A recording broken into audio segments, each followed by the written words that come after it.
প্রথম এন্ট্রি আছে কি 50,000 টাকা মূলধন নিয়ে ব্যবসায় আরম্ভ। যেহেতু 50,000 টাকা ব্যবসায় এনেছে, ব্যবসার আর্থিক অবস্থার পরিবর্তন ঘটেছে, সুতরাং এটি একটি লেনদেন। এই জন্য আমরা প্রথমে এখানে তারিখ লিখব।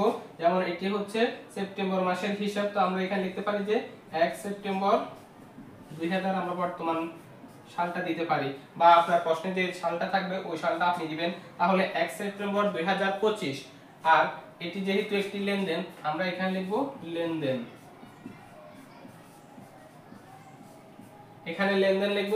এখন এখানে কারণ লিখব এবং কারণটা ব্যাখ্যা করব। তাহলে আমরা কারণটা দুই ভাবে লিখতে পারি যে 50,000 টাকা মূলধন আনার কারণে ব্যবসায়ের আর্থিক অবস্থার পরিবর্তন ঘটেছে, যার কারণে এই দফাটি বা এই এন্ট্রিটি লেনদেন। অথবা আমরা লিখতে পারি যে 50,000 টাকা ব্যবসায় আনয়নের ফলে মূলধন বৃদ্ধি পেয়েছে, নগদ বৃদ্ধি পেয়েছে, যার কারণে ব্যবসার আর্থিক অবস্থার পরিবর্তন ঘটেছে, সুতরাং এটি একটি লেনদেন। অথবা আমরা আরো সহজে লিখতে পারি যে এই এন্টিটি দ্বারা ব্যবসায়ের আর্থিক অবস্থার পরিবর্তন ঘটেছে, ফলে এটি একটি লেনদেন।